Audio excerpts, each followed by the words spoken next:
Hey guys, welcome to Calm History.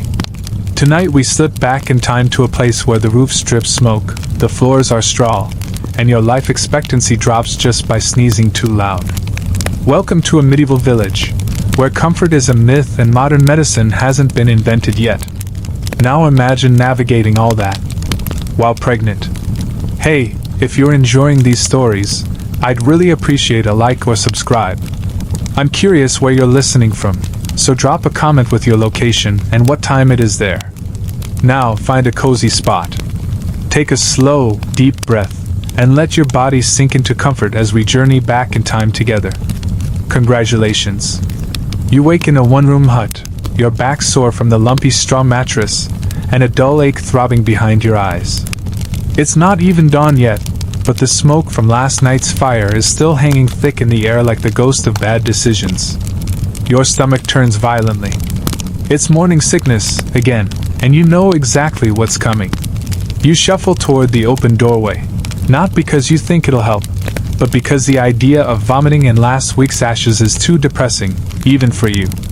You barely make it outside before doubling over, retching into a patch of half-frozen mud that yesterday held the laundry bucket. Congratulations. You've invented medieval multitasking. No one offers sympathy. Your husband's already gone to the fields, muttering something about barley and weather signs. You're not sure he even noticed you were green in the face. That's fine. He thinks your nausea means the baby's going to have a strong back, because a neighbor once said so, and that's how medical consensus works around here. You wipe your mouth with the hem of your apron. It smells like onion stew and wet wool, which doesn't help. You try breathing through your mouth, but that's worse. Now the air tastes like last year's chimney.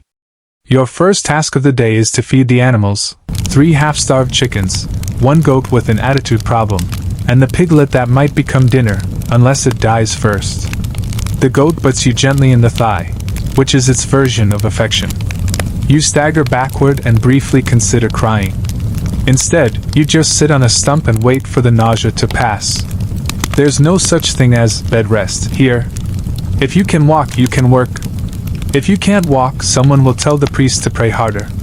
You get up and start hauling water from the well, which is a 300-yard wobble across uneven ground. Your ankles already hate you. So does your lower back. You mentally file a complaint to no one. While filling the bucket, you overhear 2 women whispering about you, something about your color, or your dreams, or maybe the shape of your belly. One swears she saw you eating dandelion leaves and now insists the child will be cursed with freckles. You smile politely and imagine pushing both of them into the well. By mid-morning, you're back in the hut, tending to a thin stew that might contain cabbage or might just be wishful thinking. You used to find the rhythm of village life comforting. The chopping, the stirring, the distant sound of cartwheels over stone. Now it just feels like noise layered over discomfort. And the smells. Oh, the smells. You used to tolerate them. The mossy dampness of the wooden beams. The acrid cling of boiled urine used to fix dyes. The faint rot of turnips gone too soft in the root cellar. But now, with your nose acting like it's in a perfume competition, everything is overwhelming. You gag when your neighbor walks by with a wheel of fresh cheese. You nearly faint when the blacksmith's apprentice passes by, all sweat and soot and teenage confidence. One particularly low moment comes just before noon. You're sitting outside trying to eat a bit of barley bread when a goose honks near your ear, triggering another wave of nausea. You throw the bread at it. It honks louder. You nearly cry again. No one has explained what's happening inside your body. There's no pamphlet, no doula, no TikTok advice. Just the midwife's occasional visits, and her extensive library of horrifying anecdotes. She once told you that if you dream of snakes, you'll give birth to a clever child. You dreamt of snakes last week. And fire. And your mother-in-law riding a broomstick. Interpret that how you will. The rest of the day is a blur of ordinary drudgery made impossible by your condition. You sweep the hut with a broom so worn it's basically a stick. You chase off a neighbor's dog sniffing around your grain sack. You listen to a passing minstrel sing about a princess who gave birth in a golden tower and resist the urge to throw something. By sunset you're exhausted. Every joint aches. Your belly feels tight and foreign, like you swallowed a large loaf of bread sideways. You climb onto your straw bed, technically a pile of reeds, feathers, and whatever mice haven't stolen, and try to find a position that doesn't make you feel like you're falling apart. You fail. The fire is still going, but the smoke makes your eyes water. You pull the blanket over your head and whisper a prayer to whatever saint handles pregnant women, probably Margaret, though the local priest once mentioned she was swallowed by a dragon, which is either comforting or deeply unhelpful. The wind howls outside. Someone's baby cries in the next hut. Your stomach grumbles again, not from hunger, but from confusion. You close your eyes and think, tomorrow will be better. Then you remember, you're only in month 5. So, before you get comfortable, take a moment to like the video and subscribe, but only if you genuinely enjoy what I do here. Post your local time and where you're listening from in the comments.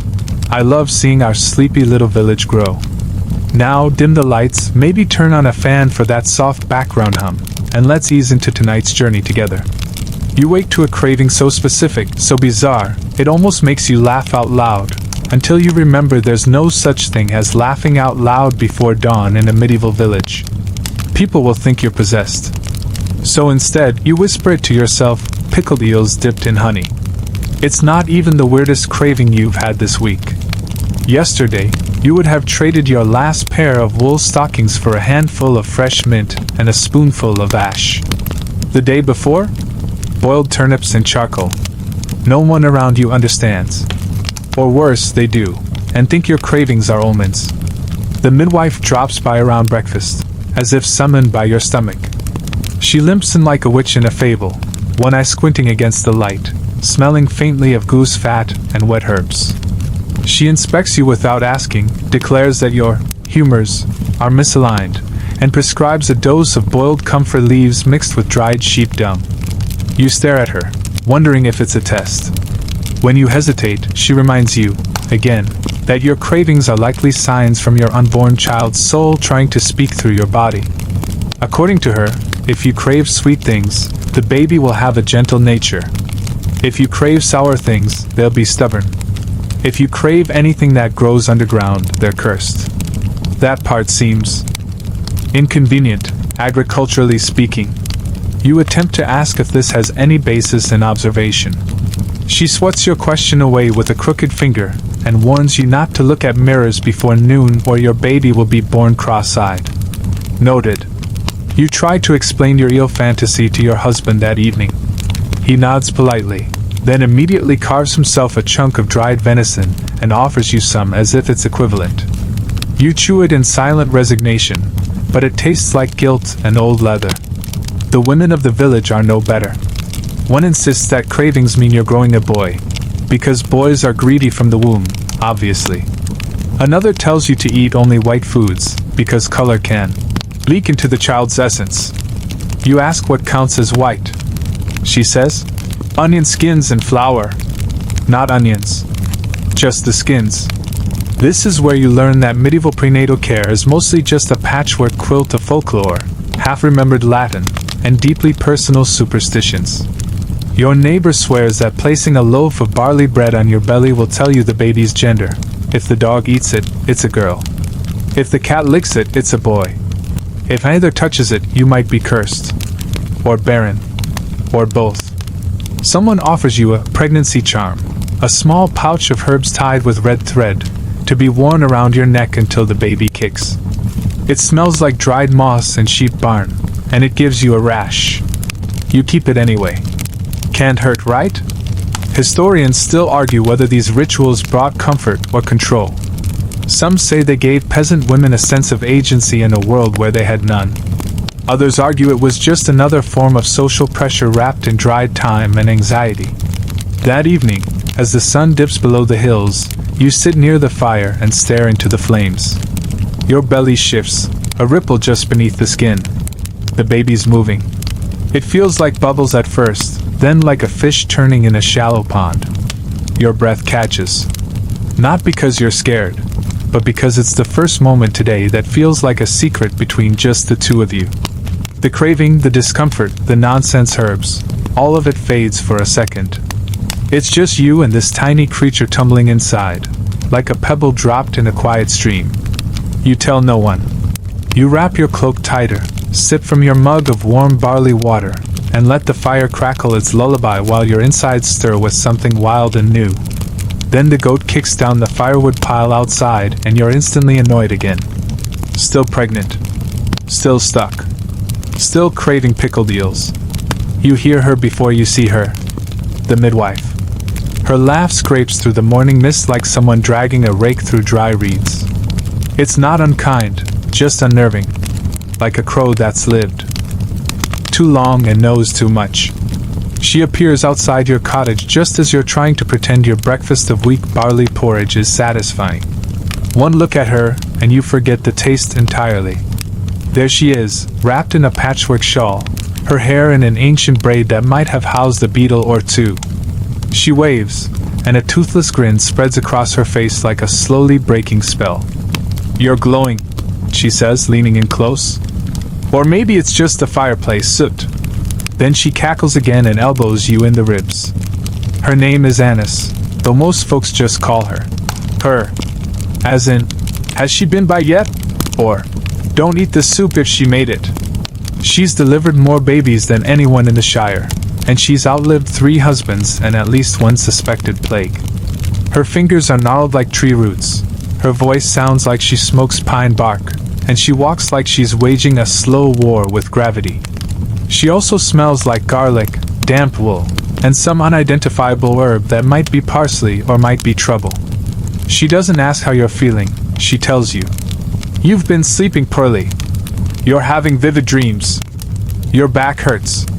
You're craving strange things. This is good. You raise an eyebrow. This is good? She nods, then pulls a small cloth pouch from her bag. It jingles. Rattlesnake teeth. You hang them above your bed so your baby dreams of strength. You try to refuse, but she's already tying them to your rafter with a knot you'll never undo. Annis is the village's living library of pregnancy advice, some of it possibly based on real experience, most of it sounding like it was translated from a fever dream. She swears that a copper spoon placed under the bed draws out pain during labor. That boiling a mouse skull and drinking the broth cures swelling. That twins mean you once offended the moon. Historians still debate how much medieval midwives actually understood about pregnancy. Some records suggest they passed down valuable herbal knowledge, others accuse them of witchcraft, malpractice, or just very bad luck. What's certain is that they were often the only ones who showed up.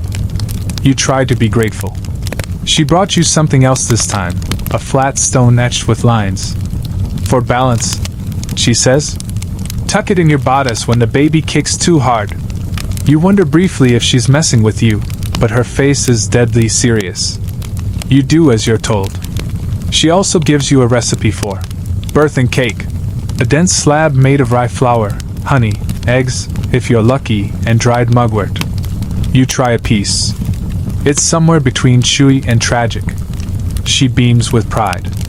The other women in the village listen to her as if she's half saint, half scarecrow. Even the priest tolerates her, which says a lot, though he does sprinkle holy water around your house the day after she visits, just in case. Still, Annis is the only person who looks you in the eye and talks like your body is a thing of power instead of burden. When she presses her hand against your belly and mutters something in Latin, probably made up Latin, you don't pull away. You want it to be true. That this hurts for a reason. That you are part of something ancient and terrifying and fierce. Before she leaves, she tucks a dried lavender bundle under your pillow. For sleeping. Then she pauses. Her eyes, usually muddy with mischief, go still. It's going to be hard, she says softly. But not all of it. You don't know what she means. You don't ask. She's already walking away, muttering to herself and scolding a chicken that got in her path. Later that night, when the cramps start, just small ones, barely there, you reach under your pillow for the lavender and listen to the wind moan outside like a beast at the door. You're not alone. You're not safe. But you're not forgotten either. It starts with a neighbor leaning in, squinting at your belly like it's a puzzle she's determined to solve. She doesn't ask how far along you are. That would be far too rational. Instead, she sniffs the air, tilts her head, and declares, "It's a boy." Why? "Because you're carrying high," she says with authority. "And your feet haven't grown much. Plus you've been craving salty things." You open your mouth to respond, but she's already calling to another woman across the lane, sharing her gender prediction as if announcing the weather. Word spreads fast. Within an hour, 3 other villagers congratulate you on your future son, and one particularly excitable old man offers to bet 2 hens on the outcome. He has a ledger and everything. You haven't told anyone what you think yet. You're not sure it matters. In this village, babies are defined by everything except logic. The shape of your belly. The direction of your hair swirl. Whether or not you can balance a spoon on your nose. And perhaps most bizarre of all, your dreams. Last night you dreamt of wolves. A whole pack of them, silent and silver, watching you from the trees. You thought it was unsettling. The midwife, naturally, thinks it's a sign. Wolves mean strength. Boys are strong, she insists. Unless they're chasing you, then it means twins. Possibly evil ones. You stop sharing your dreams after that. Your husband seems delighted by the news. Not because he's attached to the idea of a boy per se, but because it means he can start making things. He's already carved a small wooden sword and is asking your brother about extra work so he can afford a proper name feast. You don't have the heart to remind him that you haven't even birthed the child yet, let alone confirmed a gender. Someone gifts you a tiny cap stitched from undyed wool. It's scratchy, but the gesture is sweet. You thank them. Later, alone, you tuck it away in a chest with other offerings, carved trinkets, spare buttons, a smooth pebble said to bring courage during crowning. There's a kind of magic in how certain everyone is. How quickly people wrap you in prophecy and folklore. You could almost believe it yourself, if it didn't also carry an invisible weight. Because there's something no one says aloud, but you feel it each time someone beams at you and says, "A fine air, no doubt." If it isn't a boy, what then? In this world, daughters are blessings with conditions. You don't get land through them. You don't build legacy. You just hope they survive long enough to marry someone who won't drink away their dowry. And so, despite yourself, you begin hoping too. Not because you don't want a girl, but because you don't want to see the smiles vanish when she arrives. You don't want to hear the silence that says, "Try again." Historians still argue whether medieval villagers truly valued sons more, or whether that belief was inflated by later chroniclers with agendas. Some records show women inheriting property and influence. Others barely mention daughters at all. You sit by the fire that night, hand resting on your belly. You think about wolves, about wooden swords, about little caps made of scratchy wool. You wonder what kind of world your child will be born into, and whether it will make room for them, no matter who they are. The fire pops softly. The wind stirs the smoke into slow spirals. Somewhere beyond the trees, a dog howls, just one, just once, and then the night settles again, thick and waiting. You shift slightly, whisper into the dark. Be whoever you are. Just come through safe. You're barely halfway through your pregnancy and already so tired your bones feel like softened bread. Not the good kind either, more like the dense, underbaked loaf the apprentice forgot in the corner of the hearth. But no one seems to care. The hens still need feeding.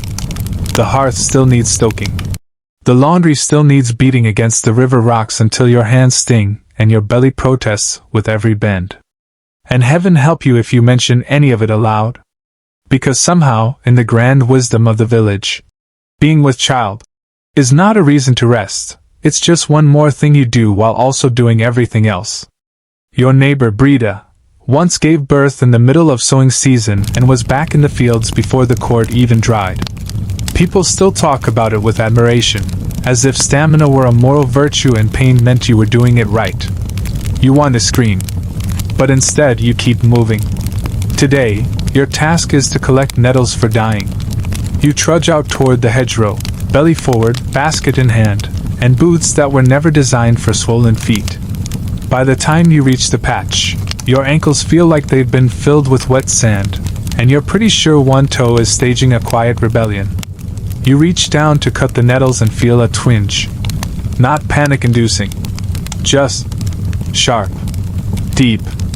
Like your body whispering, "Hey, remember me?" Still carrying a whole person in here. You breathe through it. Keep cutting. Later, back at the cottage, you try to prop your feet on a stool. But the moment you sit, your husband walks in and casually asks if there's anything to eat. You glare at him with such intensity that he immediately offers to chop some carrots. You forgive him slightly, even if the carrots are limp and taste vaguely of damp cellar. He tries to be helpful, in the way that men who've never been pregnant think helpfulness works. He offers advice he overheard from a passing friar, something about staying cheerful to ensure the baby's soul doesn't form melancholy. He suggests maybe you hum more. You suggest maybe he hum while sweeping the floor. He does sweep. Badly. But he tries. The rest of the evening passes in slow misery. You spill the barley again. The fire won't catch properly. A neighbor's child runs into your hut and asks loudly why your face looks so fat now. You very nearly throw a ladle. Historians still argue whether medieval women had any say in their workload during pregnancy. Some records show accommodations, others imply no one dared slack off unless they were actively giving birth at that moment. Even then, it depended on whether the stew was done. The only one who seems to notice you're tired is the goat. She keeps following you around like she knows something. At one point she gently leans into your hip while you rest against the wall, like she's trying to hold you up. It's oddly comforting. You crawl into bed that night feeling like a patchwork of soreness, sweat, and despair. The baby kicks once, hard enough to make you gasp, and then settles again. You lie there in the dark, listening to your own heartbeat and the faraway sound of someone arguing about firewood. You wish someone would say, "You've done enough for today." But they won't. So you say it to yourself. Just once. Quietly. Like a secret spell. You've done enough for today. And for now, that's what you have. Prenatal care, in your village, is less a system and more of an elaborate scavenger hunt in which the prize is hopefully not dying. There are no physicians, no charts, no cheerful midwives in crisp linen asking about your folic acid. There's just Annis, the occasional priest, a small book of dubious Latin prayers, and a rotating cast of neighbors with strong opinions and no formal training. Your checkups consist of being squinted at, patted on the belly, and prescribed whatever plant happens to be in season. Today, it's blessed ash. You were hoping for something gentler, like a warm foot soak or an extra nap, but the midwife insists a pinch of ash from the altar fire mixed with water will settle the womb. You try not to ask how she knows this. The answer is usually either, "A nun once told me," or, "I dreamt it after chewing juniper." You drink it. It tastes like the inside of a chimney. She nods approvingly and tells you to avoid any loud sounds for the rest of the day so the ash can do its work. Loud sounds? In this village? You nearly laugh, until a child throws a wooden spoon at your door 10 minutes later. The ash doesn't stand a chance. Another piece of advice arrives via the priest, who stops by during his morning rounds. He asks to bless your belly. You agree, though you keep your arms crossed over it while he mumbles a verse and flicks holy water vaguely in your direction. Then he sits down and warns you sternly against sneezing. Sneezing? You echo. He nods gravely. Too sudden a motion. Could startle the soul. You are not making this up. This is your medical system. Historians still debate whether medieval prenatal guidance was genuinely spiritual, or just a way to make everyone feel less helpless. Either way, it's equal parts herbal lore, religious caution, and the kind of logic only a grandmother could defend with confidence. There's a local tradition that if a pregnant woman sees a hare in the wild, her child will be born with a cleft lip. No one can tell you why. Another one warns against using needles on Fridays lest you prick the child's future. You've started hiding the mending basket just in case. Your mother-in-law visits that afternoon. She carries a heavy wool blanket and a heavier load of opinions. She gave birth 12 times and has a story for each one. According to her, your posture is wrong, your cravings are risky, and your pacing will tilt the baby sideways. You nod politely while fantasizing about hiding in the root cellar. She leaves after pressing a slice of cold onion into your palm and telling you to sleep with it near your navel to prevent fire in the belly. You're pretty sure that's not a metaphor. Later, while preparing dinner, your back gives a sharp twist and you lean over the table, breath held. The stew bubbles quietly. The fire snaps. You let yourself rest your forehead on the wooden surface for a moment, just to feel something solid that isn't judging you. You think about how far along you are, how much further there is to go. You remember the ash, the prayers, the rabbit warnings. You remember someone saying that certain colors shouldn't be worn after the 3rd month, green, especially. It invites envy. You're wearing green. You take the shawl off. Why tempt fate? As night falls, you finally sit down. You try to hum, remembering your husband's suggestion from yesterday, but it sounds too much like a funeral dirge. So you hum something from your childhood instead, a lullaby with no words, just an old tune that smells faintly of wheat and candle wax. The baby rolls once. You close your eyes and imagine a world where someone simply hands you a soft chair and says, "You're doing fine. Let's take care of you now." It's a nice dream. Your feet have turned against you.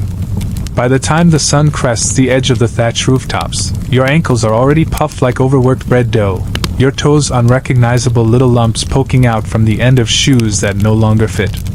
You're waddling more than walking now, and every step is an act of blind optimism. There are no maternity shoes in the village. There is no cobbler who designs for gestational swelling. What you get is what you've always had. 2 pieces of stitched leather, softened by time and prayer, now straining to contain your increasingly rebellious feet. You try soaking them in cool water from the well. A neighbor suggests adding nettle leaves. Another swears by standing in morning dew barefoot while reciting the names of all your husband's living male relatives. You try both, just to cover your bases. It doesn't help. The village expects you to keep moving anyway. Today is laundry day. You haul the baskets down to the stream, where women squat and slap linens against rocks, chatting about everything from droughts to who might be pregnant next. When you show up, they make room, barely, and nod toward the nearest flat stone. You sit, dip your sore feet into the current, and nearly weep with relief. "I craved ashes with my first," says Marta, wringing out a tunic. "Ate half the hearth by midsummer. I chewed bark," offers another. "No one stopped me." You share your ill craving and earn a moment of impressed silence. One woman gently pats your shoulder. "That's ambition," she says. The river talk is oddly soothing. There's something comforting about being part of a long, exhausted line of women who have all done this, who have carried babies while their bodies ached, bled, bloated, and bent. No one talks about beauty. No one talks about glow. They talk about survival. Then someone asks if you've made a birth charm yet. You hesitate.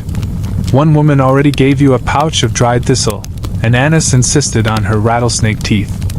But apparently there's more.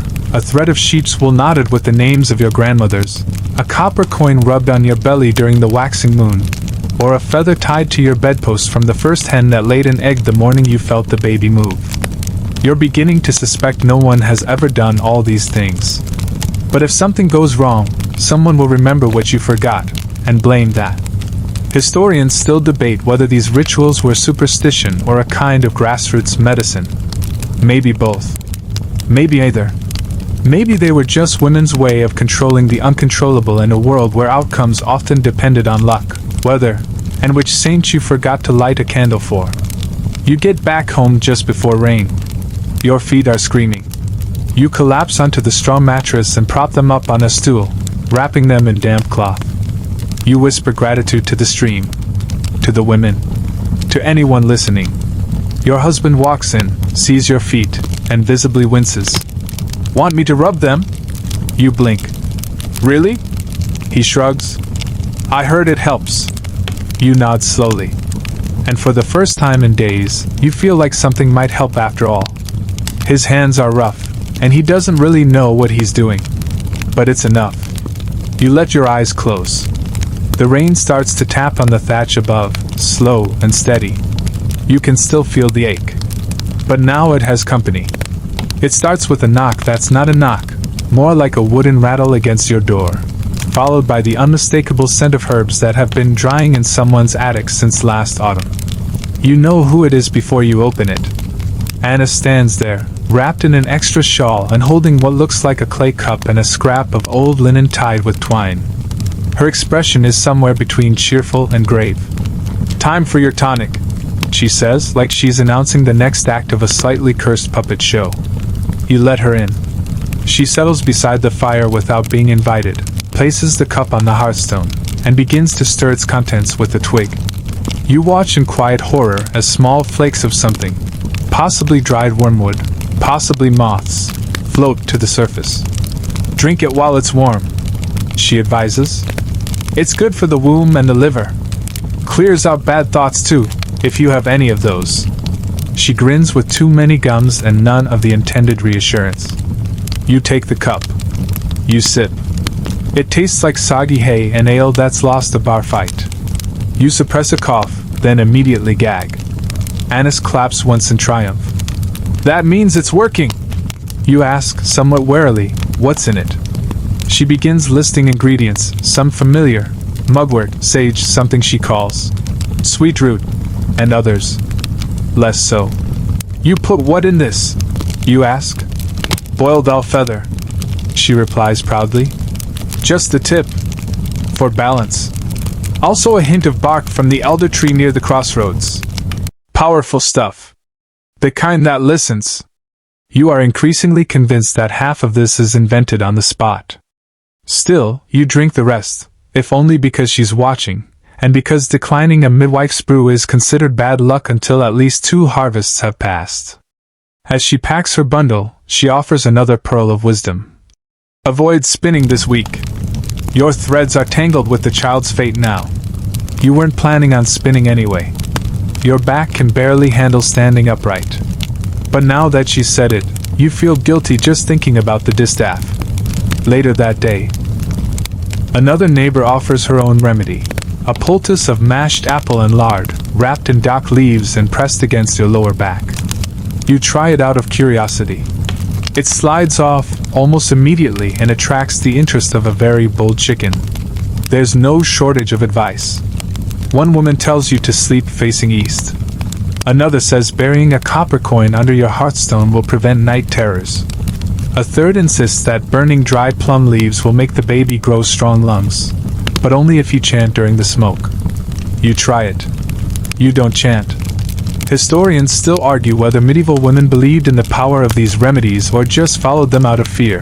Fear of pain, of failure, of doing something wrong in a world where childbirth was as risky as a house fire and twice as mysterious.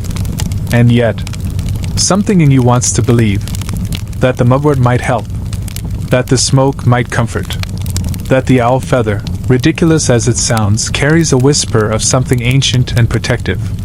As night falls, your belly tightens again, just for a moment. A reminder that something is happening, slowly, beneath the surface. You lie in bed and imagine your child floating in that secret world, surrounded by everything you've ingested, endured, and whispered. You think about Annis's tonic, about the weird leaf bundles, about how you'll survive the next few months with only scraps of folklore and stubborn hope. And then, somewhere between sleep and waking, you dream of feathers floating on water, not sinking, just turning in slow circles. He means well. You remind yourself of this at least twice a day. Your husband, bless him, is the kind of man who believes that if he carries a bucket of water once, he's earned the right to comment on your hydration for the rest of the week. Today, he's hovering again, holding a cup of something lukewarm and insisting, "You should really drink more. For the baby." You blink at him. "This is barley water, Alric." He beams like he's just invented prenatal care. "It's good for you." You resist the urge to pour it over his boots. To be fair, he's not trying to be useless. He's just profoundly underqualified. The medieval understanding of supporting a pregnant wife consists mostly of getting out of the way and occasionally offering dried meat. Anything more thoughtful, like fetching extra firewood or not mentioning how big you're getting, feels like a grand romantic gesture. You ask if he can help wash the linens today. He squints at the sky and says, "Looks like rain." You ask if he can fetch herbs from the far end of the meadow. He suddenly remembers he promised to help your brother move a log. You ask if he can rub your back. He tries. He pokes a knuckle somewhere near your shoulder blade and proudly says, "There." You sigh. He does bring you wildflowers.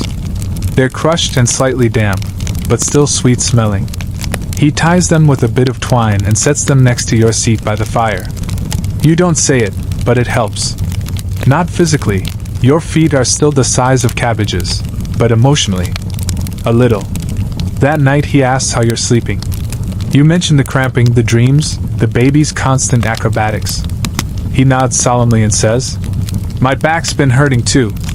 You stare at him long enough that he gets up and fetches you a warm cloth without being asked. Historians still debate the role of medieval husbands in childbirth. Some records suggest involvement, carrying supplies, building cradles, even standing by during labor. Others imply most men stayed in the barn or nearest tavern until a baby cried or didn't. Yours, at least, wants to help. He just doesn't know how. He starts collecting firewood earlier now, so you don't have to stumble into the cold each morning. He sharpens the knife you use for chopping roots. He offers to rub your feet again, and this time, you let him. It's clumsy and a little too firm, but the gesture wraps around you like a woolen shawl. He's trying. That matters. You remember a moment early in your pregnancy, when you were still unsure, still half believing it was indigestion. He'd taken one look at your face, handed you a cup of water, and said, "Whatever it is, we'll figure it out." And now here he is, holding your cup again. You drink it this time. Just before sleep, he asks if he should start carving a cradle. "Something simple," he says. "Sturdy. Maybe a bird on the side?" You nod. And just like that, the air shifts a little. You're still sore. Still enormous. Still carrying a small, kicking mystery. But you're not alone with it. Not entirely. He falls asleep quickly, snoring like a mildly aggressive ox. You stay awake a little longer, one hand on your belly, the other trailing the edges of the wildflower bundle. Maybe he'll never quite get it right. But he's here. And in a village where so many disappear into the fields or the forest or the silence, being here is everything. You hear the clatter before you see her, your mother-in-law, barrel-shaped and unbothered by things like personal space or volume control, arriving with a bundle under one arm and her lifelong opinions under the other. "Brought stew," she announces, marching in as if it's her cottage and not yours. "Also, your bucket was leaning the wrong way. Bad luck." You offer a polite smile. You don't mean it. Her name is Edilda, and she has survived more winters, more pregnancies, and more gossip than anyone else in the village. She wears her experience like armor and wields her memories like blunt instruments. According to her, everything was done better in her day, childbirth especially. 12 births, she says, lifting her chin like she expects applause. Didn't scream once. Not even with Helric. He came out sideways, mind you. You blink. Sideways? She waves a hand. He sorted himself out. You don't ask follow-ups anymore. Edilda believes she is being helpful. And to be fair, she has her moments. She brings food, stew that somehow manages to be both salty and burnt, and insists on chopping firewood while lecturing you about proper bed posture. She doesn't so much sit as settle into a chair like a thunderstorm preparing to stay a while. She eyes your belly like it owes her money. Too round, she mutters. Definitely a girl. You hesitate. I thought round meant boy. Not this kind of round. She pokes the air near your waist. Womb sitting lazy. Girls do that. You nod slowly and add that to the ever-growing, ever-conflicting list. She's staying the night, apparently. Without asking. She makes up a sleeping mat near the hearth, complaining about the draft and the state of your roof beams. You almost admire the confidence it takes to criticize a home while snoring in it. Still, she knows things, useful things even. She teaches you how to tie a belly wrap using old linen to relieve the pressure on your spine. She shows you how to sit with your knees supported to ease the hip pain. She even rubs oil into your lower back, muttering something about goat tallow and God's mercy. It works. A little. Later, as you stir a pot of her stew with vague apprehension, she tells you a birth story. Not one of triumph. One of loss. Quietly, without the usual bluster. About a daughter born too early. About a long night. About silence. You don't say anything. You just let the steam rise from the pot and pretend to stir a little longer than necessary. Historians still argue whether elder women in medieval villages were more supportive or more controlling. The truth was probably both. They held knowledge and judgment in equal measure, teaching survival while critiquing your every attempt to do so. Edilda falls asleep mid-snore, one hand resting on her belly like it still remembers what it held long ago. You watch her chest rise and fall, and for the first time, you don't just see your husband's mother. You see someone who has stood exactly where you stand now, feet swollen, future uncertain, surrounded by smells and pressure, and the ache of becoming something new. In the dark, you shift beneath your blanket. The baby stirs. You whisper softly into the flickering shadows. We're not the first, little one. But we'll be alright. Outside, the wind picks up. Inside, 3 generations of women sleep beneath one slanted roof, each carrying their own kind of weight. Sleep is no longer restful. It's an expedition into the strange corners of your subconscious, guided by candle smoke, cramps, and the vague terror that you've forgotten to prop your knees with a woolen roll, which apparently guarantees safe passage for the child. The dreams come every night now, and they're not quaint. Last night, you wandered a forest of endless cradleboards, each swinging from the trees like leaves. Some were empty. Some cried. One held a loaf of rye bread wrapped in swaddling cloth. You didn't question it in the dream. You just kept walking, heavy and barefoot, searching for yours. The night before that, you dreamt you gave birth to a perfectly formed baby girl, who then turned into a fox and trotted off through the door, looking back once before vanishing into the wheat. You woke up in tears. You're still not sure why. This morning you tried to shake it off. But your belly is sore, and your back is a battlefield. You sit on the stool near the hearth and rub your ribs, which now creak like old hinges every time the baby turns. Which is often. You confide in Brita about the dreams while peeling carrots that are more root than food. She listens, nods sagely, and then says, "That's normal. I dreamt of bats before mine. Meant the child would be quick with numbers." You try to point out that bats don't have fingers. She shrugs. Still true. Annis hears about your dream, of course she does, and brings you a bundle of dried rosemary to burn before bed. "Keep the fox away," she says, with all the calm authority of someone who once claimed moonlight could twist a fetus clockwise. You burn the rosemary that evening anyway. The smell curls through the rafters like memory, sharp and herbal and oddly soothing. The dreams continue. You begin keeping track of them, scratching them into a bit of birch bark with the end of a dull nail. Wolves again. A staircase that only goes downward. A baby with your eyes and no mouth. You show none of this to your husband. He sleeps deeply, content to dream of goats or fishing or nothing at all. He reaches for you sometimes in his sleep, a hand resting on your shoulder like a reminder.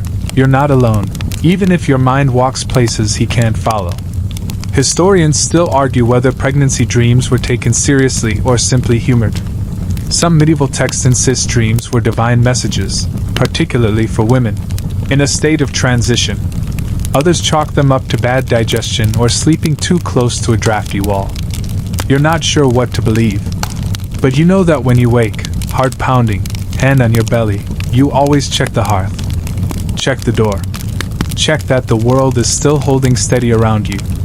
And when it is, when the room is still and the only sound is the crackling of old wood and your own breath, you feel something like peace. Not comfort, not safety, but awareness of your body, your child, yourself. You fall asleep again before dawn. This time, you dream you're holding a lantern inside a storm, and the light never goes out. You're not supposed to look at rabbits. Not while pregnant. Everyone agrees on this, though no one agrees why. Some say it'll give the baby a hairlip. Others say rabbits steal warmth from unborn children.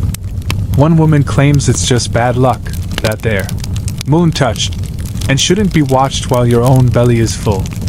You start averting your gaze every time one hops near the garden, just in case.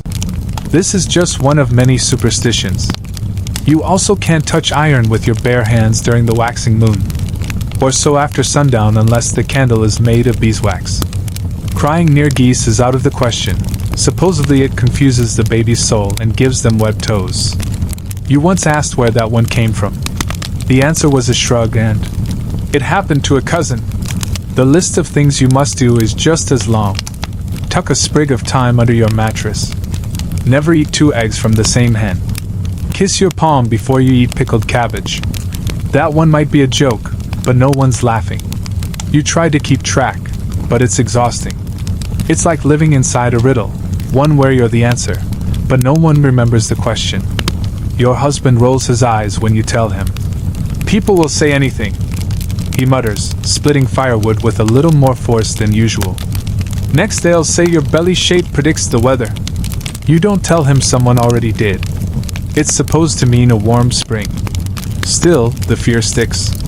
Because even though it all sounds absurd, there's a little voice in your head that says, but what if it's true? What if seeing that rabbit does cause something? What if forgetting to light a candle does invite harm?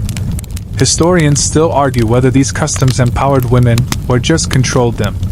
Were they ways to pass down communal wisdom? Or just one more layer of pressure in a world that rarely forgave accidents? You don't know. You only know you haven't cried near a goose in weeks. And when you saw one nibbling near the well, you walked the long way home. Today, a young girl from the edge of the village brings you a pouch tied with red thread. "From my gran," she says. "For protection." She said not to untie it or speak over it or look at it too long. You nod solemnly, thank her, and hang it beside the hearth. It smells faintly of cloves and something damp. You don't ask what's inside. You definitely don't look at it too long. Anna stops by and inspects the pouch like a critic judging a turnip. "Acceptable," she says. "Better if it had acorns."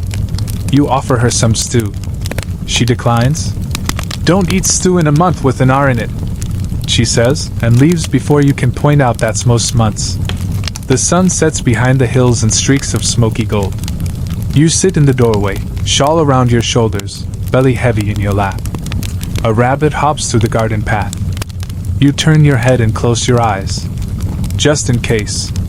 You're halfway to the woodshed, carrying a stack of kindling and a belly that's starting to feel like a borrowed boulder, when you hear it, the low clomp of hooves on the village road and the faint jingle of coin purses tightening. Tax collectors. The kind that wear smugness like a badge and inspect your firewood pile like it's state property. The kind that don't care if you're pregnant, limping, or mid-contraction.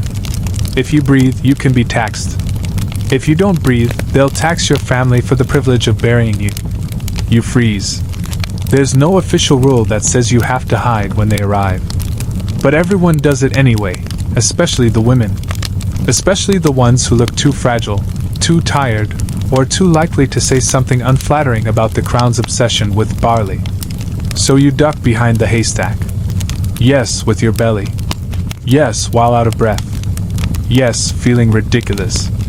The hay pokes you everywhere. Your back seizes. Your feet instantly regret existing. But you wait. And listen. They're talking to your neighbor. Something about grain tallies, hearth counts, and how her cousin owns an extra goat. Off the books. You hear your name mentioned once. Your husband's too. Your hands tighten around the kindling. After a few long minutes, the voices fade. The hooves move on. You exhale. You used to think this part of life was just background noise, something the men dealt with, something the priest might mumble about. But ever since the bump became unmistakable, it's like every knock on the door carries a new weight. You're not just protecting yourself anymore. You're a home now. A target with a heartbeat. You shuffle out from the hay and drag yourself back toward the cottage, muttering curses the priest would pretend not to hear. Your mother-in-law watches you from the window and nods approvingly. "Smart girl," she says. "Next time, use the pig pen." They never check the pig pen. You don't know whether to laugh or cry. Historians still argue whether medieval women were directly involved in managing taxes and dues. Some suggest they handled much of the household economy. Others claim they were mostly invisible, except when it suited someone to make them visible. Either way, being visibly pregnant doesn't exempt you from anything. If anything, it makes you more suspicious.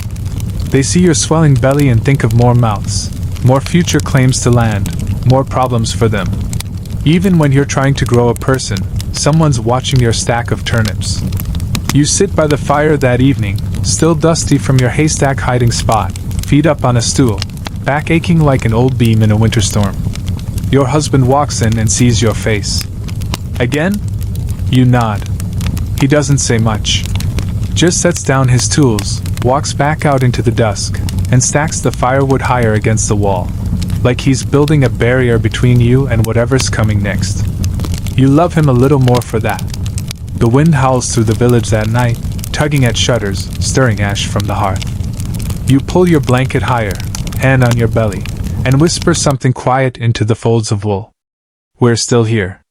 Sunday comes, and with it, the droning echo of the church bell, a cracked, uneven clang that makes the baby kick, your stomach lurch, and your soul sigh all at once. You make your way down the packed dirt path, careful with your steps. It rained yesterday, and the mud grabs at your shoes like it's trying to keep you from repenting. Your shawl's pulled tight, your breath is short, and your ribs feel like they've been reassembled by a careless blacksmith. But you go anyway. Because not going would make people talk. Inside the cold stone church, the air is part incense, part mildew. The benches are rough, the windows fogged, the candles stubborn to light. You find a seat near the back, where you can lean against the wall and hope no one asks if you're praying or just trying not to faint. The priest, Father Edric, begins his sermon in his usual somber tone. At first, it's the same script as always: sin, patience, fear of outsiders, more sin. But then, almost predictably, it shifts. He begins to speak of Eve. How she brought pain into the world. How her disobedience cursed womankind with the pangs of labor. How this suffering is both a punishment and a privilege, because it reminds us we are daughters of the fall. You sink a little lower in your seat. He makes eye contact with you, naturally, like you're the local Even residents. Your stomach growls softly, which feels both symbolic and rude. He continues, quotes a passage you know by heart. "In sorrow thou shalt bring forth children." The words roll over the congregation like smoke, seeping into every crack and fold. A few heads nod solemnly. Your own head pulses with a dull ache. You've heard this sermon before. So has every woman in the village. It never changes. It always loops back to Eve. To guilt. To bearing the burden with grace. And never, not once, does it mention love, or hope, or the quiet miracle of a child growing from cells and blood and breath. Historians still argue whether this fixation on Eve was more cultural than theological. Some say it gave shape to the suffering, offered context. Others argue it simply kept women in place, told them to hurt quietly and call it holy. After the sermon, you shuffle outside with the others. A woman pats your arm and tells you to walk it off. Another offers you a sprig of lavender to clear the womb's temper. Your husband, bless him, just rubs your shoulder and asks if you want to sit. You don't. You want to run, to yell at Father Edric, to throw his dusty scripture into the nearest puddle and ask if he's ever given birth through tears and fear and boiling water. But instead, you smile thinly and walk home. That night you light a candle of your own. Not for penance. Not for Eve. But for yourself. You whisper a name into the flame, your own name. Just to hear it spoken in a space that doesn't ask you to be sorry for existing. and for a moment the baby rests. The fire crackles softly, and the silence feels kind. You don't talk about it much, but the thought is always there, humming quietly beneath the surface like an old bruise you don't dare press. You might not survive this. It isn't hysteria. It isn't nerves. It's math. You know how many women have died in this village. Not from war, not from plague, but from birth. From a baby that got stuck. From a fever that came after. From blood that wouldn't stop. From breath that just slowed down and didn't return. You remember their names. Yuta, who bled out before they could even tie the cord. Emily, whose baby lived but she didn't. Clara, who gave birth in winter and was buried before spring. No one says their names now unless the wind is high or the moon is full. But you remember them every time your belly tightens, every time your lower back screams. And still, you keep going. You boil water. You hang the linens. You rub the dried mint into your ankles because someone said it helps. You hum to the baby at night, low and steady, like you're trying to calm your own heartbeat more than theirs. Today, the priest passes by your gate again. You brace yourself for more eve talk, but instead he offers a candle. For Saint Margaret, he says softly. She protects women in labor. You thank him. Later, Annis comes by with a small wooden figure, smoothed by handling. Put this under your bed, she says. She'll draw the pain into herself. You might still hurt, but less. You don't ask which saint it is. You just accept it, as you've accepted so many things, because the unknown feels safer when it's been held before. Historians still argue whether medieval women were fatalistic about childbirth or quietly hopeful in their own way. Some chroniclers wrote of elaborate charms, saints' relics, rituals designed to ward off death. Others focused only on the statistics, the brutal odds, the silence that followed. You've heard both sides. You live somewhere in between. You know what could happen. You also know what might. There's a kind of courage in the way you wash the cradle linens anyway. In the way you plan a name. In the way you keep a small vial of rose oil tucked under your pillow, just in case it's true that good smells guide spirits safely in and out of this world. That night, as you lie awake, the baby kicks in a strange rhythm, soft, strong, then soft again.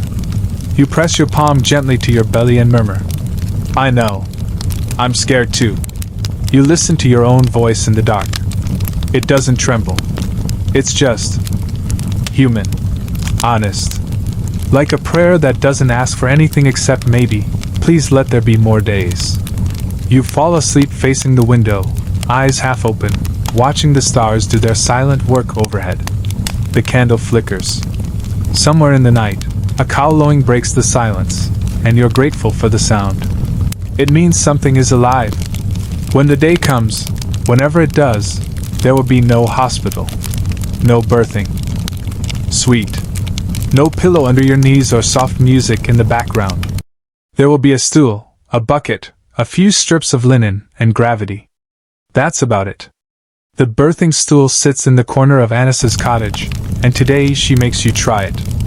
It's best to get used to it, she says, dusting it off like it's a beloved heirloom. And perhaps it is, 3 legs, no back, a crescent-shaped seat polished by decades of labor and sweat. You eye it like it might collapse under the sheer weight of your fear. You lower yourself onto it with effort. It wobbles. That's normal, she says, as if childbirth on a teetering platform is something you should grow fond of. You try to breathe. The position is strange. Knees spread, weight forward, spine straining. Annis nods approvingly. See? You're open now. The baby will come faster this way. You can't decide whether to laugh or cry. You settle for, it feels like I'm about to fall into the floor. Only if you're lucky, she replies, straight-faced. That means it's working. You spend a few minutes on the stool, shifting, breathing, imagining the day to come. Then Annis shows you the other options, squatting with a rope, leaning over a barrel, or lying back if, God forbid, things go wrong and you can't push anymore. You ask which she recommends. Whatever gets it out without losing you, she says. You stare at the floor. Historians still argue over which birthing positions were most common in medieval Europe. Some texts describe the stool as standard, others favor squatting supported by attendants. Lying down was often a last resort, associated with complications, weakness, or high-born women too delicate to squat. There's nothing delicate about this process. You return home with a new awareness of your own hips. Every step is heavier, every stair a negotiation. You sit slowly now. Rise even slower. You're beginning to understand that labor isn't just a moment, it's a long arrival. A gathering of aches and instincts that began weeks ago. Your mother-in-law shows up with a handful of salted herbs and insists you wear them around your neck. For fortitude. You smell like soup. But you let her tie the pouch anyway. She tells you not to scream too much. It wastes the breath. Save it for the final push. You consider asking when that is, but you already know she'll say something cryptic about the eyes knowing before the mouth speaks. Your husband says very little. He watches you move around the room like he's memorizing something that might disappear. Later that night, he quietly places his knife on the shelf near the door. You don't ask, but Annis once mentioned that men often left their blades unsheathed during labor, to protect the mother from unseen spirits. You're not sure if it's true, but you notice the gesture. You sleep restlessly that night, belly taut, breath shallow.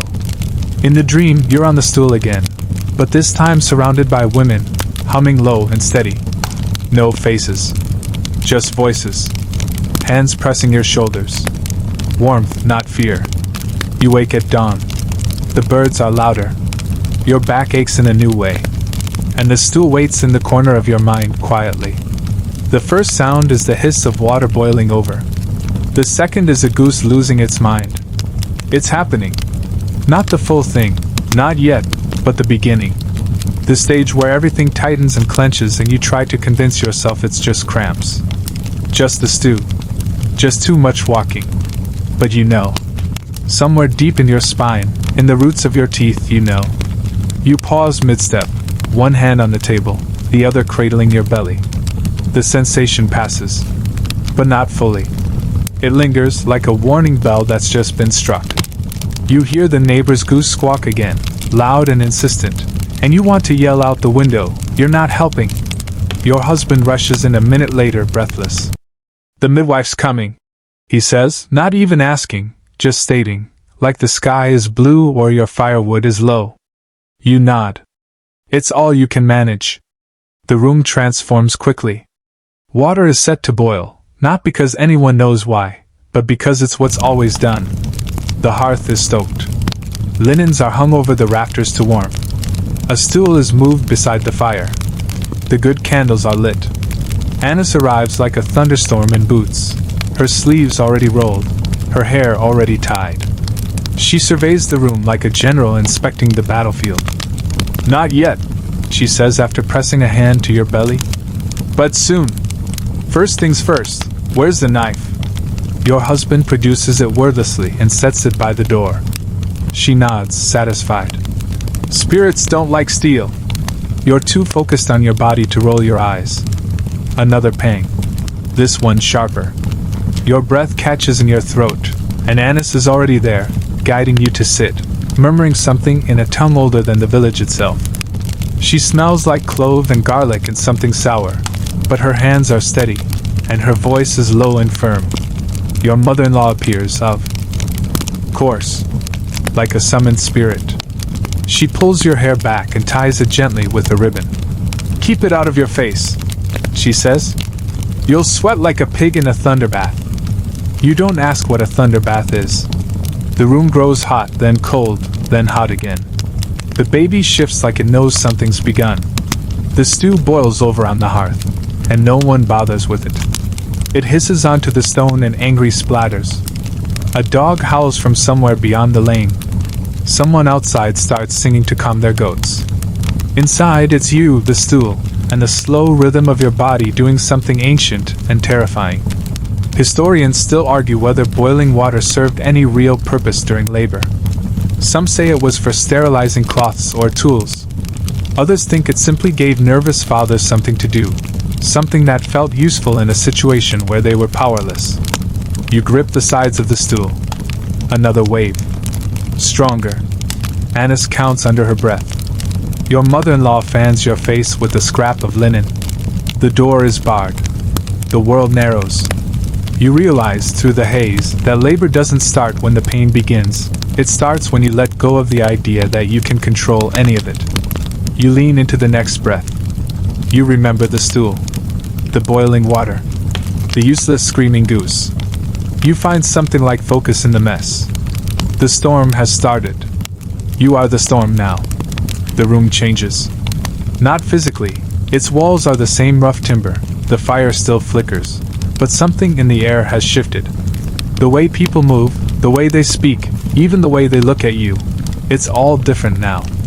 You've passed into labor, and suddenly the cottage is no longer a home. It's a birth room. Every sense sharpens. You feel the pressure of the floor through your feet. You hear the flick of each candle's flame. You smell wax, sweat, smoke, and something sour underneath it all, fear maybe. Or time. Or the realization that no one can do this for you. Your belly tightens again, this time longer, sharper. You bend forward with a noise you didn't mean to make. Annis presses a cool cloth to your neck. Your mother-in-law murmurs something about saints and strong hips. You want to snap at her, but the next wave takes your voice. The baby shifts, low now. Heavy. Like the moon has moved into your body and is dragging the tide with it. Someone opens the window to let the smoke out. A gust of cold air hits your skin, and you shiver so hard your teeth clack. Then comes the noise. The real noise. Not from you. From everything. The fire crackles louder. The wind howls down the flue. The boiling water hisses like it's trying to escape. You feel like you're in the middle of some ritual being carried out not just in your body, but in the air, the walls, the breath of every person in the room. You're panting now, jaw tight. Sweat beads along your spine. Your husband hovers near the door, eyes wide, one hand resting on the hilt of the knife he laid there earlier, not to use, just to feel something solid. You see him and manage a nod. He nods back. He won't come closer. He knows this isn't his place. Annis checks you again and frowns. Still early, she says. You groan. You want to throw something. She presses your hands to the sides of the birthing stool. Don't waste your strength, she says gently. Hold it. Breathe when you must. Don't push yet. The pain builds in peaks and valleys. Some you climb. Some you crash down. The stool wobbles once beneath you and your mother-in-law shoves a rag under one leg to stop it. You could kiss her. You could bite her. Both feel possible. Historians still argue whether medieval birth rooms were calm spaces or chaotic ones. Some records mention prayers, incense, and songs. Others tell of shouting, fainting husbands, and loud arguments over which herbs were proper. Most agree that once labor started, the woman in pain became the center of a storm no one else could truly enter. And oh, you feel that now. No one else can ride this wave. Your world is down to inches. The edge of the stool. The flicker of firelight on the wall. The way your knuckles turn white when you squeeze the rag they gave you. You don't even know what hour it is anymore. Your body bears down, then releases. Then again. Then again. The sounds you make stop sounding human. At some point, someone begins humming, soft and slow. You think it's Annis, but it might be your own throat. The room grows smaller. And in that smallness, you find something wild. Not rage. Not fear. Power. A raw, deep-rooted, salt-of-the-earth kind of strength. The kind that doesn't ask. It just is. You bear down once more, and the noise you make is not a scream. It's a roar. Time ceases to behave. You could swear it's only been minutes, and yet hours have passed, or maybe days. The light outside is different, grayer now, but that might just be your vision blurring from exhaustion. You don't ask what time it is. You don't care. Your body has become a clock with no numbers, just contractions. The fire is burning low. You smell blood. Annis doesn't look worried. just focused. She mutters something under her breath, dipping a cloth in warm water and pressing it between your legs. It's not soothing. Nothing is. But it helps. A little. Another wave comes, and you cry out, not a roar this time, not power, but a cracked edge of desperation. Your knees shake. Your arms tremble. You feel like a door left open in a storm. Your husband moves closer now. Still near the wall, still silent, but closer. You see him through the haze, hands clenched, jaw tight, eyes wide with helpless devotion. You want to tell him it's okay. You want to tell yourself that it's okay. But the baby has other plans. Anna signals. No, she says, her voice low but firm. Push. With it. Let your body do it. So you do. Everything inside you pulls down like the earth itself is helping. Your ribs ache. Your jaw locks. You grip the stool hard enough to leave marks. Your breath escapes in short, sharp gasps as you bear down again. And then, a pause. A shift. A crowning. Annis nods once. I see the head. You sob, half in fear, half in awe. Something is coming. Something real.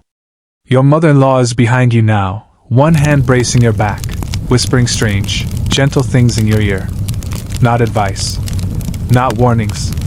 Just fragments of old songs and names you've never heard. Another push. The burn is unlike anything.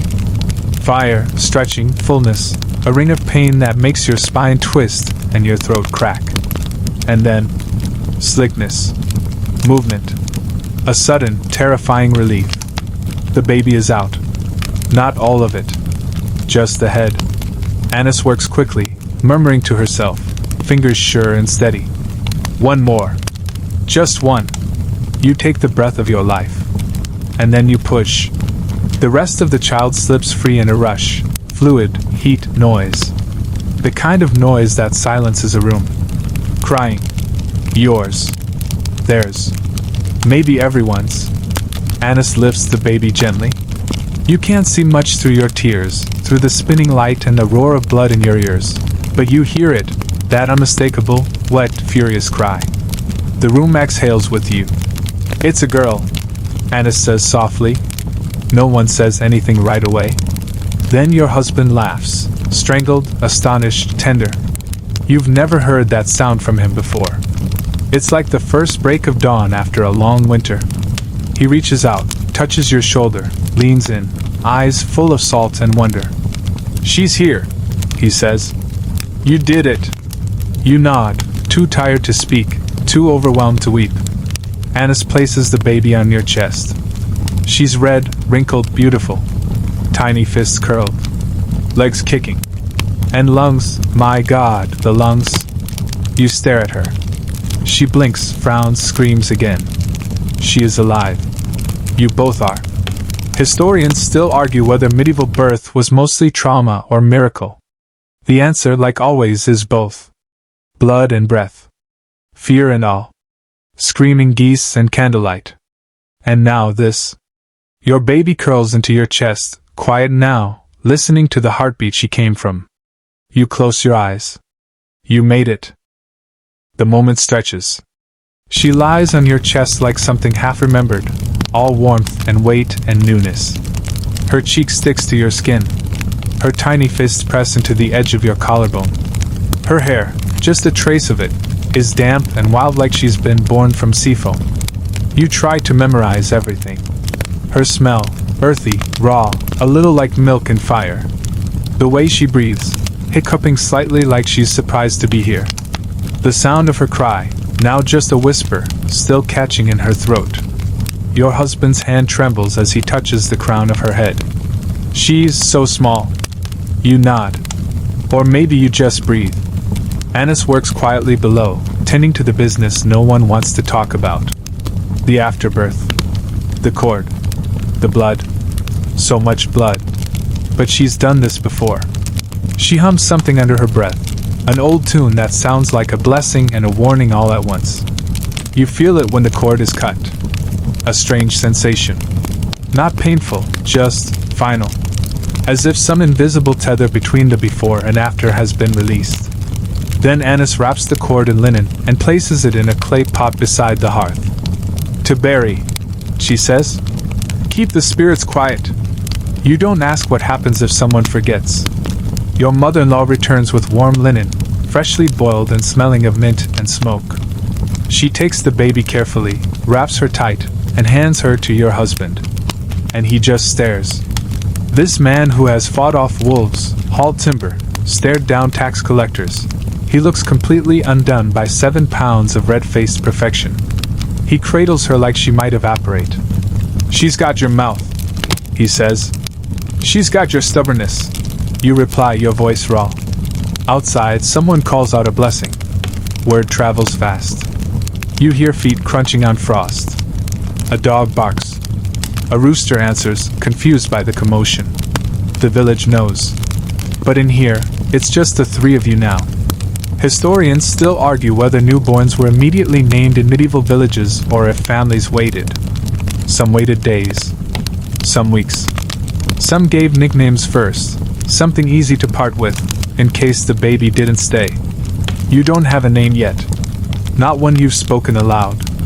But as you watch her open one eye and furrow her tiny brow, you whisper something.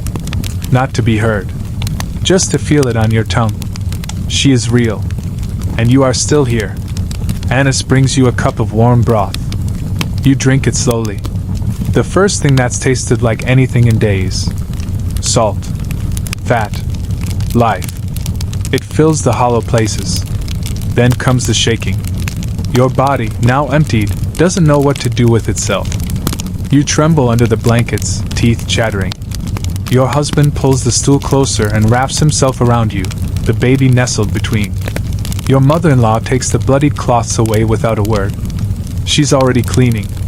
Already setting the room back to normal. As if anything will ever be that again. You rest your head against your husband's chest. You close your eyes. You listen to the fire, to the wind, to your daughter's breathing. No one asks you to move. No one asks you to smile. They just let you be. For now, that's everything. You wake slowly, as if surfacing from a well. Not all at once. Piece by piece. First the ache in your back, then the numbness in your hands, then the dull pressure of something warm pressed against your side. The baby. She's curled next to you, still swaddled, still impossibly small. Her lips twitch in sleep. You can see the faint rise and fall of her chest, the gentle flutter of her lashes against mottled cheeks. She's real. She's still here. You've slept a few hours, maybe more. Time, once again, has lost its grip on anything meaningful. Your body is not your own yet. Your belly is soft and strange, heavy in places it never was before. Your hips creak. Your thighs ache. Your breasts are sore in a way that feels deeply unfair and entirely unavoidable. The linen beneath you is damp. You smell of milk, blood, old sweat, and something sweet you can't place, maybe the baby's breath. Maybe just survival. You try to sit up. Your muscles revolt. Annis appears like a shadow with timing so precise you briefly wonder if she sleeps at all. She helps you gently, supporting your arms, adjusting the pillows, tucking a cloth between your legs like she's done it 1,000 times. She probably has. You're lucky, she murmurs. No tearing. Just bruising and blood. Lots of blood. You nod, too tired to do anything else. She hands you a soft linen pad and a jar of something thick and green. For healing. Smells awful. Works well. You apply it. She's not wrong on either count. Then she says the thing you didn't expect to hear so soon. You'll need to start moving again soon. Not today, but tomorrow. Keep the blood from settling. You blink. Tomorrow? She nods. The village doesn't stop. And she's right. Outside your window, you can hear it already. Children shouting, chickens arguing, someone hammering something that probably doesn't need hammering. Life, indifferent as ever, has resumed. Your husband brings you broth again. This one thinner but hot. He doesn't say much, just strokes your hair and keeps glancing at the baby like she might disappear if he blinks too slowly. Your mother-in-law leaves a bundle by the fire. Cloth diapers. Clean swaddles. A carved rattle with a bell that rings too loudly. She says nothing either. Just pats your foot through the blanket and walks out. Historians still argue over how much postpartum care medieval women received. Some sources speak of lying in periods, days or weeks of bed rest while other women handled the chores. Others suggest recovery was expected to be quick, even non-existent, especially if you didn't have land or wealth to rest on. You, of course, have either. And yet, something quiet has settled over your home. Not ease, but stillness. The baby fusses. You shift her to your chest, fumbling through your first attempt to nurse. It's clumsy, awkward. She latches once, slips off. Tries again. Your whole body winces. But eventually, there's a rhythm. Suck. Pause. Breathe. Suck. You cry a little, not from pain, but from something deeper. Something cracked open inside you, like a window that was painted shut for years and finally gave way. You're feeding your child. You are a mother. It's a small moment. A quiet one. And yet it echoes in your bones like a hymn. Lying in, they call it. Though truth be told, there's not much lying involved, except perhaps to yourself, when you pretend you're resting. In reality, you're half propped on scratchy linen, adjusting the baby every few minutes, sweating through your nightclothes, and flinching each time someone knocks over a pot. The midwife says you're still in your confinement period. Supposedly, it lasts 30 to 40 days, during which time you're to be protected from wind, spirits, and sudden noises. She brings herbs to burn, insists on rubbing chamomile oil onto your feet, and recites protective phrases as she closes the shutters. But it's not exactly peaceful. Because while you're technically confined, the world doesn't pause. Your husband is back in the fields by the second morning. Your mother-in-law has other grandchildren to tend to. The bread won't bake itself, the goat still screams at odd hours, and someone has tracked mud into the doorway, again. Mostly you're alone. Just you and this tiny, red-faced creature who sleeps in bursts and cries like it's her only job. Which it is. And the bleeding. No one really talks about it, but there it is. Every time you shift, stand, sneeze, it comes. Not gushing, not dangerous anymore, but steady. Like your body is pouring out the memory of what it just did. You change cloths. You clean yourself with warm water and dried moss. You pretend it doesn't scare you when the blood turns brighter for a moment. The baby won't latch today. She fusses. Roots. Then wails. You try all the tricks, swaddling tighter, loosening the swaddle, humming, rocking, praying. Nothing works. Your breasts are hot, tender, and feel like they've been replaced with 2 angry stones. Annis returns that afternoon. She frowns, checks the baby's mouth, your posture, your milk. Then she sighs. She's fine. You're just both new to each other. That sentence stays with you. Because it's true. This little stranger grew inside you, but now that she's out, she's an entirely different mystery. And so are you. Historians still debate whether lying in was a time of honor or exclusion. Was it sacred? Or was it a way to remove women from sight while they were unclean? Some say it gave women space to heal, share stories, pass down knowledge. Others say it was a form of quiet exile. You're not sure yet. Your husband brings you wildflowers again. Fewer this time, but sweeter smelling. He places them in a cracked mug and sets them beside your bed like a peace offering to the gods of chaos. He doesn't say much. Just kisses your forehead and whispers, "She has your nose." That helps. That night, as the wind rattles the shutters and the fire sputters low, you lie with your daughter curled into the crook of your arm. Her breathing is fast, animal-like. Her fingers curl around yours without meaning to. You watch her sleep and realize you are recovering. Not just your body, but your sense of who you are. The woman who can bleed and cry and feed and not vanish. You close your eyes and say softly into the dark, "We're getting to know each other. And for now, that's enough." It starts with a fever. Not high. Not alarming. Just enough to make your skin prickle, your joints ache, your thoughts swim a little sideways. At first, you blame the weather, the way the wind has turned damp again, curling around the cottage like a wet rope. But by mid-afternoon, your breath shortens. The edges of your vision blur. You try to stand and your knees forget how. The baby cries. You lift her, hands trembling. She's warm, but in a healthy way. You, not so much. By the time Annis arrives, you've bundled yourself in 3 layers and are still shivering. She takes one look at your face and doesn't say anything, just starts boiling water and rifling through her herb pouches with increasing urgency. She presses her hand to your forehead, winces, then mutters something about bad milk and womb heat rising. You don't ask what that means. She hands you a brew made of bitter leaves and something that tastes faintly like moldy apples. You drink it anyway, because that's what you do now.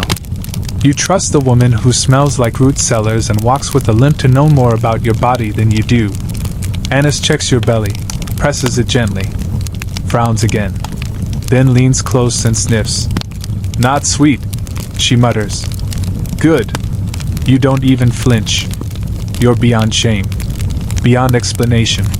You are a leaking, sore, sweating vessel of motherhood, and you just want to keep your baby safe. Later, your husband comes in with fresh water and finds you pale and half asleep. He panics a little, tries to feed the baby himself with soaked bread. She screams like a tiny banshee. He looks at you like you're the only one who knows how to stop the world from spinning. You want to tell him you don't. Instead, you guide her to your chest. She latches, suckles, and suddenly the fever dulls. Not gone, but quieter. Like she's pulling the sickness out of you, one swallow at a time. Historians still argue whether postpartum fevers were caused by poor hygiene, retained placenta, or the vagaries of bad air. Some blamed witches. Others blamed women. Most had no answers.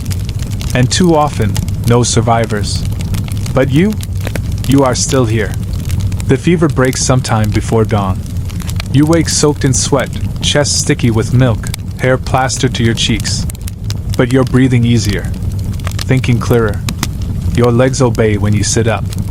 Your hands, though shaky, are steady enough to hold her again. You whisper a thank you to no one in particular. The fire? The herbs? Your own stubborn will? Maybe all of it. Annis returns the next morning. She grunts when she sees you upright. Told you it'd pass. You're too mean to die yet. You smile weakly. She makes you eat. Bread. Weak ale. Some cheese that smells like it's judging you. You eat anyway. You're still tired. Still leaking. Still faintly terrified. But you're not burning anymore. You made it through the fever. You pull the baby close, kiss the top of her soft, flaky head, and whisper the only thing that matters now. We're still here. You don't name her yet. Not officially. Not publicly. Not even to yourself in full voice. You whisper things sometimes, soft, secret syllables, mostly nicknames. Little Bean, when she curls tightly into herself. Stormlet, when she cries with fists raised like a thunder god. Mirth, when she grins mid-sleep, her gums pink and her eyebrows furrowed like a philosopher. But not her real name. Not yet. Because naming too soon tempts fate. That's what they say, anyway. Everyone you know has a story of a child named on the first day who didn't make it to the 7th. A name spoken aloud before the cord dried. A cradle woven too confidently. A mother left with a hollow blanket and a word that hurt just to hear. So you wait. Instead, you wrap her tighter. Sing to her under your breath. Tell her things no one else hears. What the weather is doing. What her father said that made you laugh. What kind of leaves are falling outside. She's healthy. As far as you can tell. Strong. Loud. Always moving. Her legs kick at shadows. Her fingers curl around your pinky with frightening force. But still, you wait. Your husband doesn't ask. He knows. You've both seen too much. Heard too many stories of those silent weeks after birth when babies simply stopped. When morning came in the form of quiet women scrubbing blood from cloths and neighbors speaking only in half-whispers. So instead of naming, you focus on being. You feed her, change her, rock her when she wails, walk with her pressed to your chest when your own tears come without reason. Sometimes you hum, sometimes you pray, sometimes you just breathe. And every day that passes, the name in your chest becomes more certain. Like it's rising through you, carried by milk and heartbeat, settling behind your teeth, waiting for its moment. Historians still debate whether this practice of delaying names was spiritual, cultural, or simply survival instinct. Some records show elaborate naming ceremonies weeks after birth. Others show gravestones with infant daughter, or no name given. And then there are journals, rare, but heartbreaking, where mothers wrote names they never got to say aloud. On the 5th morning, the baby laughs. Not a full laugh. Just a gasp of glee that catches in her throat like a hiccup with a purpose. You both freeze. Then she does it again. Your husband beams. You weep. It feels like spring inside your ribs. That evening, you light a candle and hold her close. You say the name once. Just to her. Just. To see how it feels. It fits. Like warm wool. Like a stone worn smooth in your hand. Like something you've known since before she took her first breath. You don't write it down. You don't share it yet. But you've chosen. And that, in a world that never promised you this moment, is a kind of miracle. Night again. Not the frightening kind that came with labor and fever and restless ghosts outside the shutter. This one is quieter. Still ragged around the edges, but softer, like the world finally agreed to lower its voice just a little. The baby sleeps. Curled beside you, one arm thrown up like she's celebrating something in her dreams. Her breath is fast and light, barely rustling the blanket you've tucked under her chin. You resist the urge to check her again. You already did. Twice. Maybe 3 times. Still breathing. Still here. You're supposed to be resting too. But your mind won't obey. It keeps wandering back, through the blur of birth, the hands that held you, the fears that nearly broke you. And then further, to the ones who came before. Your own mother. Quiet and wide-hipped, with fingers that always smelled faintly of garlic and soap. You don't remember your birth, of course, but you remember her face in moments like this, when she thought no one was watching, and the fire was low, and her whole body looked like it was remembering something she could never say aloud. You wonder now what she carried in silence. And her mother. And hers. A line of women, bending and breaking and birthing across the years, stretching back like thread through a worn-out tapestry.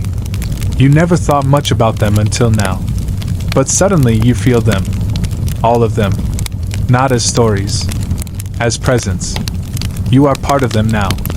Historians still argue whether medieval women passed their wisdom through words or just through watching, through hands that braided hair and brewed herbs in reach, without asking, when the next contraction came. There were no manuals. Just repetition. Pattern. Grit. You think about the women who helped you. Annis with her rattlesnake teeth and bitter tonics. Edilda, gruff and bracing as firewood. Even the village girls, peeking in and whispering prayers behind half-closed doors. All of them part of a web you didn't know you needed. The wind rustles outside. A soft cluck from the henhouse. The creak of a beam settling above your head. Your husband shifts in his sleep, one arm slung protectively over the edge of the bed like he's guarding something precious. You watch him for a long time. Still not graceful. Still saying the wrong thing when it counts. But his eyes were the first thing your daughter saw. And he stayed. That counts for something. You press a kiss to your baby's temple. Her skin is impossibly soft. Like a flower that bloomed while you weren't looking. She smells of milk, of wool, of something new. Then you lean back. Let your head rest. Let your body remember what it means to relax, even for a little while. You survived. You survived being pregnant in a medieval village. It wasn't clean, or gentle, or anything like the stories they'll tell later. Once the blood is scrubbed and the linen burned. But it was real. It was yours. And in this tiny pocket of quiet, with your daughter snoring like a baby piglet and your body sore in places you didn't know could ache, you find something close to peace.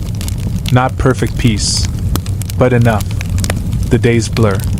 They pass like smoke, shifting, curling, then disappearing before you realize they were ever here. Morning becomes midday becomes dusk, and you often forget to eat unless someone hands you bread or broth directly. Sleep is broken. Time is soft around the edges. But the baby is still here. Growing. She's louder now. Hungrier. Her eyes open wider each day, and she starts to focus, really see, in that disconcerting way newborns do, like they're trying to memorize your soul. Sometimes she smiles. Not the accidental kind. Real ones. Full body, flailing limb smiles that light her whole face. Other times, she wails like she's personally offended by air. Either way, you're smitten. Still sore, still bleeding a little, still limping slightly when you cross the yard to the well. But stronger too. You're walking upright again. Laughing. Holding her without fear that she'll break. She's sturdier than she looks. So are you. You're even cooking again. Nothing fancy. Barley, cabbage, leftover root vegetables roasted until they behave. But it feels like a return, a whisper of routine. Something within your control. Then the visitors start to arrive. One by one, the women of the village knock on your door, often without warning, carrying gifts they pretend are for the baby but are really small messages that say, "We see you." A bundle of dried fennel. A wooden spoon. A scrap of yellow wool. A string of beads. To hang above the cradle to keep her dreams sweet. They stay for a cup of ale or a brief chat. Not long. But long enough to make the walls feel wider, the days less lonely. Some bring stories. They talk about their own births, of babies lost, of babies who thrived, of the girl who came out in the call and never got sick a day in her life. They laugh. They wince. They place hands on your shoulder like punctuation. You listen, and you realize, these stories are how memory lives. Not in records or ledgers, but in hands. In bread. In the way someone says, "You'll want to rub honey on that rash, not lard." Trust me. Historians still argue how much of women's knowledge was shared this way, through oral tradition, through lived experience passed from mouth to ear, generation to generation. What was called gossip may have been survival. What was dismissed as superstition may have been science with rough edges. You sit by the fire that night, the baby asleep in your lap, and you think about how much you've learned. About the body. About pain. About strength. About community. Because while no one else could bear this child for you, you never really did it alone. The women. The herbs. The hands that lifted the water bucket when you couldn't. The eyes that saw your weariness and didn't judge it. The fire that stayed lit even when you wanted to disappear. They were there. They still are. And as your baby sleeps beneath the soft rattle of beads, you feel something you haven't in a long time, belonging. Not because you're healed. Not because everything is easy now. But because you're part of the story. And your chapter just began. It starts small. A cry you can't soothe. A rash that appears overnight. A strange quiet in the middle of the day when she normally fusses. Nothing dramatic. Nothing that would alarm a village midwife or send you running to the priest. Just little things. Lingering things. You watch her too closely now. Every breath. Every blink. Every flutter of her fingers.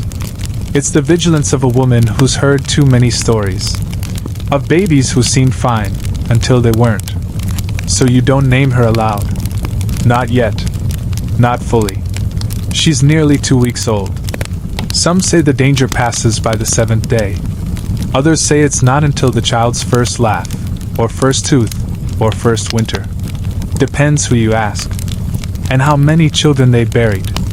You sit by the fire, holding her skin to skin, praying with your body instead of your words. Annis comes by and declares her strong. Her pulse is good. Her color is good. Her eyes follow the light. Might be a colicky gut, she shrugs. Or just being new. She offers a mint paste to rub on the belly and a piece of linen dyed with saffron to keep her lucky. She also suggests you stop worrying so much. You nod. You don't stop. You remember the woman who lost her son last winter. He was born healthy. Then he caught a fever. Then he was gone. They burned the cradle afterward. You were the one who helped carry it to the pit. You never forgot the weight. So when your daughter's eyelids flutter longer than usual, you don't blink. You whisper her name again. Just once. Not loudly enough to wake the spirits. Your husband notices your silence.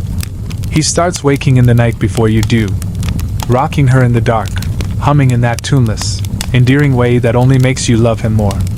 She's going to be fine, he says one morning, when the shadows under your eyes look permanent. You both are. You want to believe it. You really do. Historians still argue how medieval parents coped with infant mortality. Some claim they hardened themselves, avoided bonding. Others insist love was no less fierce, just guarded. A kind of hope wrapped in linen and never placed too close to the fire. That night your daughter cries for hours. Nothing helps. You pace. You sing. You beg. Then suddenly, she stops. You panic. But she's breathing. Her fists uncurl. Her face softens. She yawns once, deeply, and falls asleep with a hiccup and a sigh. You sit there in the half-light, trembling with relief. Tears streaming. Laughing soundlessly into your hands. You look down at her. I'll say it soon, you whisper. Just a little longer. And as the fire burns low, the shadows lean back from the walls. The cradle does not burn.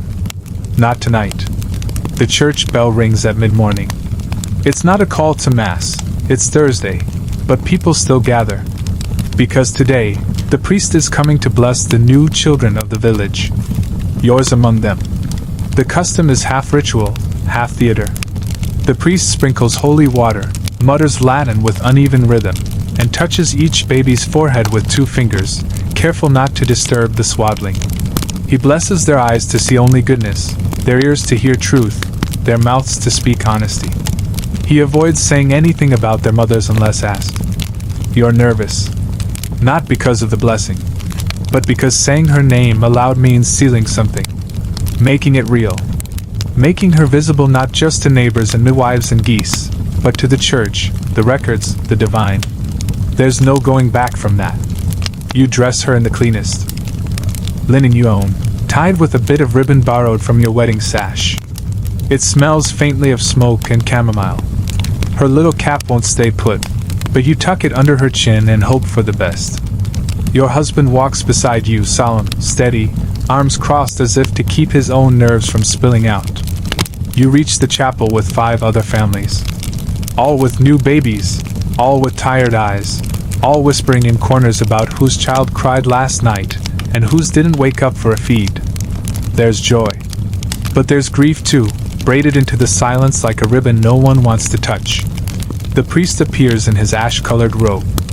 His sandals slap the stone floor like an old argument. He begins the ritual without fanfare. One by one, the babies are named, offered, spoken into the world like candles lit against the wind. Then it's your turn. You step forward, knees shaking, hands sure. He asks, "What name shall she be known by?" You speak it, clear, without pause, as if you've been waiting your whole life to say it in a room full of strangers. He nods, touches her forehead, says words older than this village, words whispered over countless cradles. She is marked, protected, watched. The blessing ends. People murmur approval. A few smile. Someone weeps softly, relief or memory, you don't ask which. You walk home in the weak sun, baby held close, heart lighter. You named her. You gave her to the world. Historians still argue whether these blessings were more cultural or spiritual, whether they offered true protection or just comfort. Maybe both. Maybe the blessing wasn't for the child at all, but for the mother, to mark the end of fear and the beginning of something gentler. That night, you sit by the fire with her in your lap, her name still echoing in your mind. You speak it again, just for her, and she smiles in her sleep. You don't remember the exact moment the rhythm returned. Not all at once, and not with any fanfare. But somewhere between the 9th and 10th day after the blessing, you look around and realize things are happening again. Normal things. You're stirring stew without wincing every few seconds. You're rising from bed without needing help. You're feeding your baby while thinking about what herbs to dry next, instead of silently willing her to latch. It's subtle, this recovery. But it's there. And so is something else, something more alarming than pain. Lust. Not the kind that sweeps in like thunder, but the kind that stirs slowly under your skin, brought on by the way your husband brushes your arm while refilling your water, or the way he looks at your daughter like she's the first sunrise he's ever seen. You're still bleeding a little, still sore in places that feel too personal to name, but the part of you that disappeared for a while, yourself, the part that wasn't just body that survived birth, has started to blink awake, and with it comes a creeping fear. Because you remember the math. You remember the stories. You remember that even in a village where time is marked by seasons and saints' feast days, pregnancies can return before the cord stump is even gone. Which is why, when your mother-in-law drops by with a loaf of bread and casually says, "You'll be pregnant again by Lent," you nearly drop the kettle. "Not likely," you say too quickly. She shrugs. "It's the way of things." And that's just it. The way of things. No rest. No pause. Just a return to the cycle. The same way the fields must be replanted, the goats remilked, the roof rethatched. You are, in many ways, another vessel of renewal. Historians still argue whether medieval women used herbal contraception effectively or not. Some records suggest knowledge of pennyroyal, wild carrot, or Queen Anne's lace. Others claim those methods were folklore at best, ineffective, or risky, or punishable. You know that Annis has whispered recipes to certain women under certain moons. You know those women tend to be quiet about it. And you know that asking too many questions invites judgment. So you don't ask. But you tuck away the idea. Tonight, your husband holds the baby while you brush your hair. He watches you, not like a saint or a martyr or a vessel, but like a woman. You feel something bloom in your chest and retreat just as quickly. You love him. That hasn't changed. But your body, this strange, rearranged, beautiful mess, isn't ready to hold another life yet. You lie beside him, the baby asleep in her cradle. He touches your hand. You let him. But gently. No further. He doesn't protest. He just says, "You're still here." And you nod. "I want to be," you whisper. That's the beginning of your boundary. Quiet. Earned. Not about denial. Just time. Because yes, you are still here. But you are not ready to be split open again. Not yet. You wake with an ache, not sharp, not alarming, but the kind of slow, deep soreness that reminds you your body is still rearranging itself. Still closing the doors it flung open to let someone else into the world. Your belly is soft. Your hips feel wide in a way that's not quite yours. You bend, and things shift strangely. You stretch, and a muscle you never named protests. It's a quiet betrayal. You survived. But you didn't walk away unmarked. And no one talks about it. Your neighbors come by with food and questions about the baby's eyes, her weight, whether she's teething yet, she's not. But no one asks how you feel. Not really. If they do, it's a polite, "You're doing better now, yes?" with no room for anything but nodding. So you nod. And then you sit alone in the mornings, tracing the line of your own ribs, feeling the small sag of your belly like the empty pouch of a fruit long picked. You're not ashamed. You're not even sad. You're just changed. And it's everywhere. In the way your hair falls differently. In the way your hands always reach for the baby even when she's not crying. In the way your breasts ache when another child cries somewhere nearby. You are porous now. Open in ways you can't close again. Annis checks in. She says your womb is settling nicely. You want to ask what that means. Will it ever be like before? Will the ache go? Will the bleed stop? But you already know her answer. This is womanhood, she says. You wonder who taught her that. Historians still argue whether medieval women saw childbirth recovery as a temporary phase or a permanent transformation. Some say it was expected you'd return to your old self, shape, energy, role. Others say there was no old self to return to. Just a before and an after.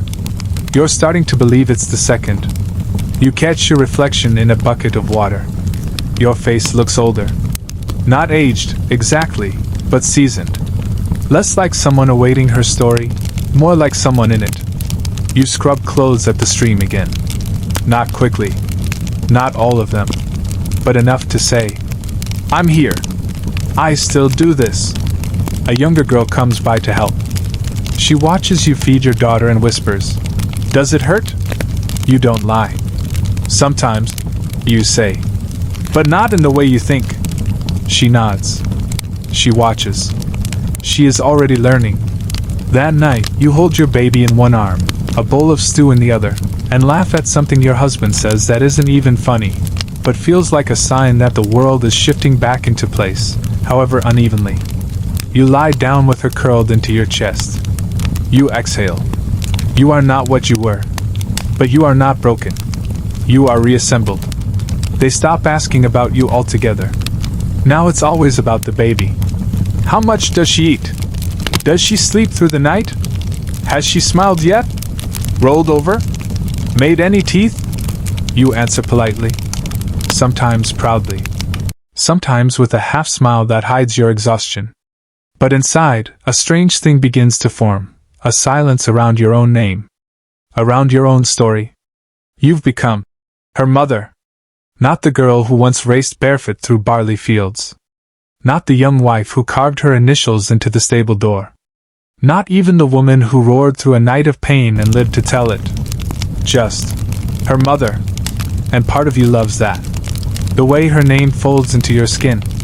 The way her weight centers your arms. The way people soften when they talk to you now, like they see something sacred behind your eyes. But part of you mourns it too. Because no one asks if you've slept. Or if your back still aches. Or if you cry when you hear a lullaby hummed by someone else. Even your husband, kind as he is, forgets that feeding and rocking and surviving take more than hands. They take you, whole and unraveling. So you start to reclaim small things.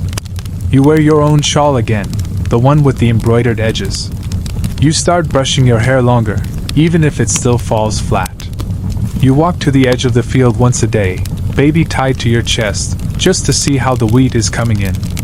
And when a neighbor stops you to ask how the baby is, you smile and answer. But then you add, and I've started sleeping a little better too, just to hear yourself mentioned. Your husband surprises you one evening with a wooden comb. Nothing fancy, just a few carved flowers along the handle. I saw it at market, he says. Thought you'd want something just for you. You cry unexpectedly. Because you didn't ask for it. Because you wanted to. Later that night, after the baby is fed and sleeping and wrapped like a tiny scroll of peace, you sit by the fire and comb your hair. The wind rustles outside. The house is quiet. And for a moment, the world feels balanced again. Historians still argue whether medieval women had identities separate from their children. Most records only mention them in relation to a husband or son. But here, in the flicker of firelight, you know the truth. You are still you. Changed, yes. Stretched and stitched and softened. But still here. Still more than a name whispered during a blessing. Still worthy of being seen. By the third week, the world starts knocking again. Not softly. It begins with the bucket. Someone left it askew beside the well, and the next morning it's full of mud and frog spawn. You tip it out with a grunt, rinse it 3 times, and tell no one. But it's the first sign, you're back in the rotation. Then come the requests. Could you mend this hem when you have a moment? Mind watching my boy while I run to the field? Have you got any leftover nettle cordage? My fence is sagging again. No one's rude about it. They smile, they soften their voices. But the message is clear: you're healing. You're strong. You're needed. It's flattering. It's crushing. You want to help. You want to rest. Both can happen. So you ration your energy like firewood. You do one chore a day, no more. You answer one knock, then pretend you didn't hear the second. You set the baby in her cradle, sing her a half song, then sit outside with your back against the wall and your eyes closed, hoping that counts as stillness. Your mother-in-law drops by less often now. Not because she's uninterested, but because she assumes you're managing. And you are. Mostly. Just not with joy yet. Your husband tries. He makes stew one night. It's watery and burnt. You eat it anyway, because he's proud. He trims the kindling. He walks the baby when she fusses. He keeps one hand on your back when he passes you, like he's anchoring you to something real. Still, the pressure builds. One afternoon, you tried to fetch water and almost faint at the well. Your vision blurs. Your knees give. You crouch beside the bucket and breathe like you're in labor again. A neighbor sees. She says nothing, just walks up, lifts the bucket, and walks it back to your door. Later that day, she returns with bread. Warm. Fragrant. Cracked open with honey. No words. Just a nod. That night, you feed the baby with a stillness you didn't have before. You hold her like a question you've just started to understand. Historians still argue whether medieval mothers were given grace or simply endured. Some say communities rallied. Others say survival came from self-sacrifice. You begin to suspect the truth is both. Because yes, the world asks much of you now. But sometimes, quietly, it gives too. The next morning, someone leaves a bundle of wood beside your door. No note. The day after, someone patches your roof. Little things. Not loud. But enough. And for the first time in weeks, you take a longer breath. Not just in, but out. You are back in the world. But the world, this time, seems to remember you are human. Section 33. She remembers everything. That's the phrase that rolls around your mind each time your daughter looks at you like she already knows the ending. Her eyes aren't just wide, they're aware.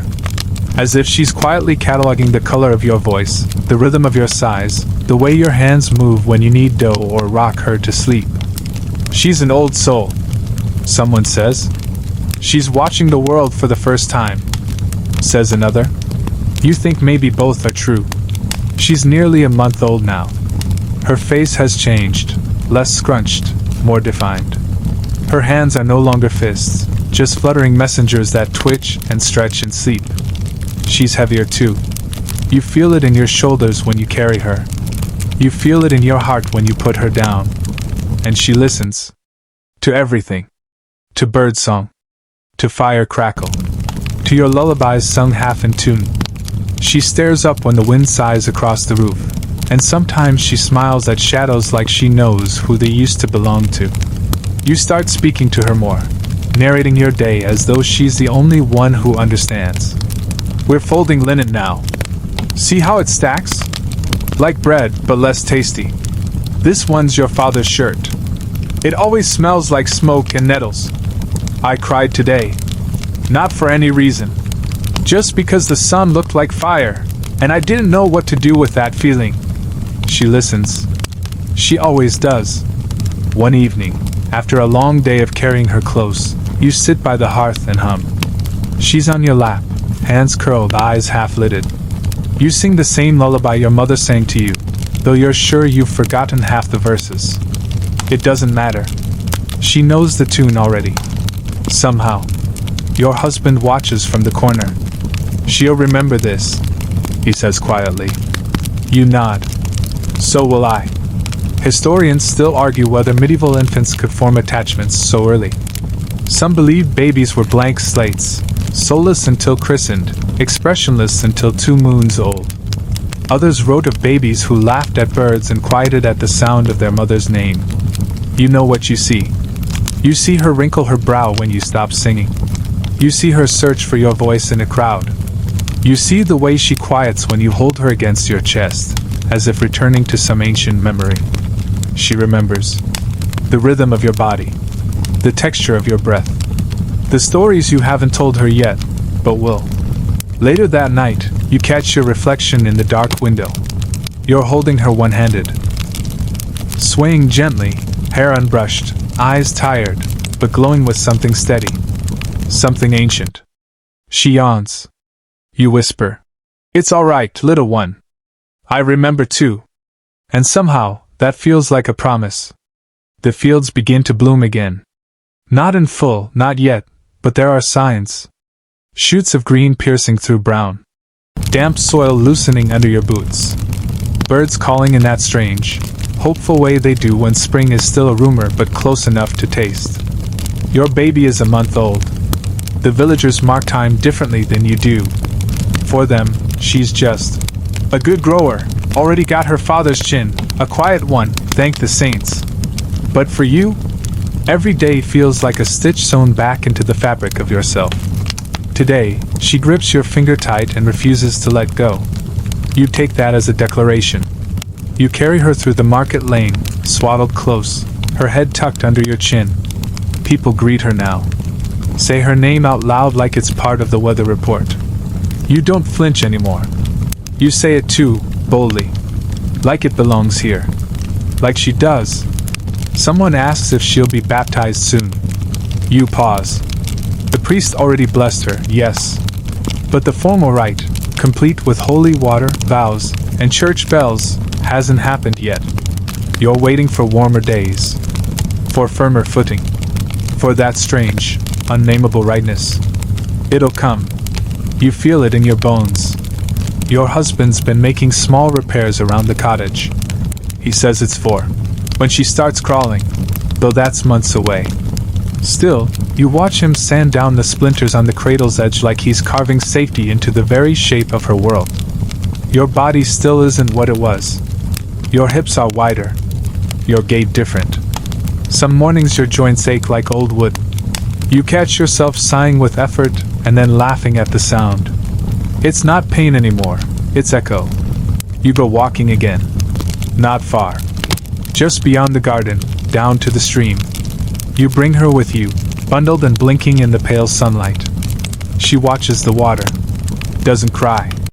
Just stares, utterly silent. She sees everything. You whisper. She always has. You find a stone shaped like a heart in the shallows. Not perfect, cracked on one side, but smooth. You tuck it into your pocket. A charm, perhaps, or a reminder. Historians still argue whether mothers in medieval villages kept mementos, a lock of hair, a worn cloth, a stone from a stream. Few records survive. But some are found in burial sites, tucked into swaddling, clutched in hand.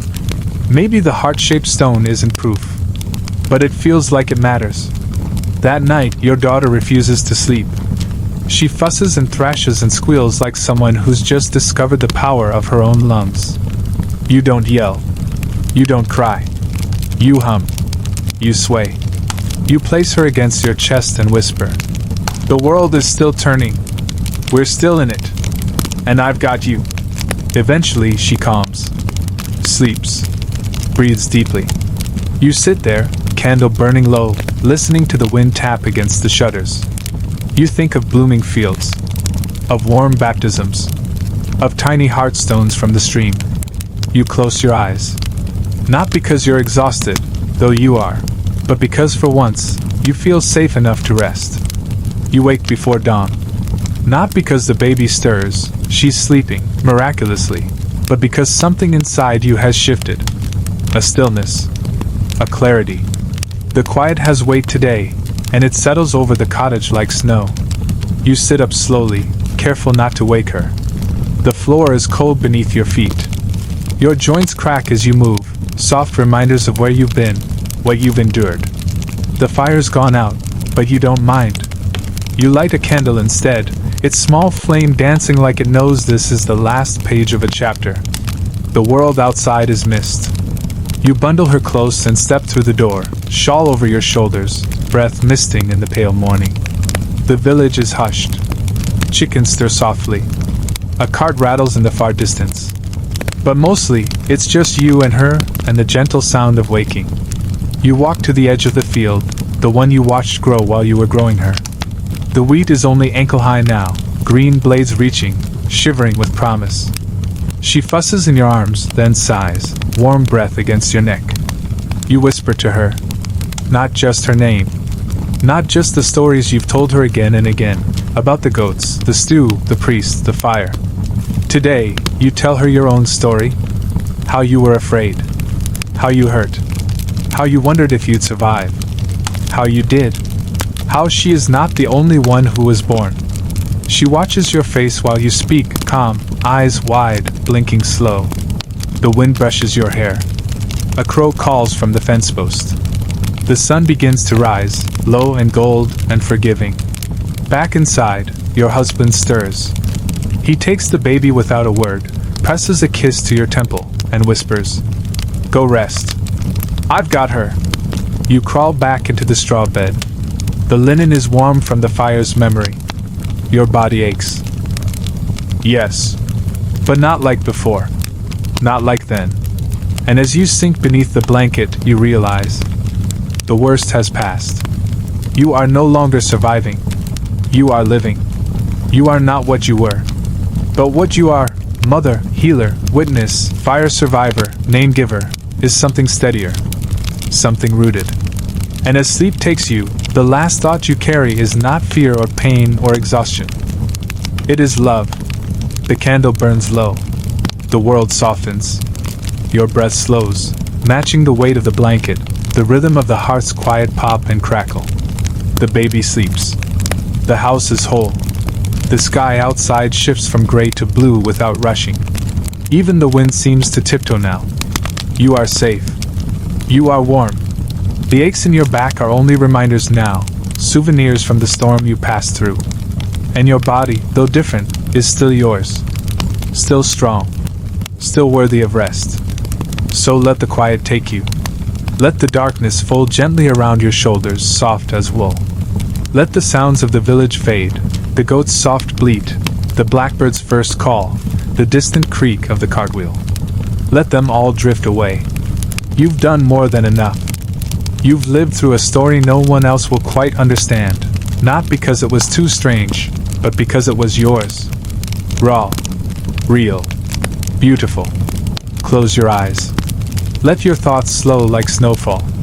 Let your breath carry you downward deeper, to the soft place where dreams begin. And when you wake, hours from now, or just before sunrise, you'll still be here. Still whole. Still loved. Still you. Good night.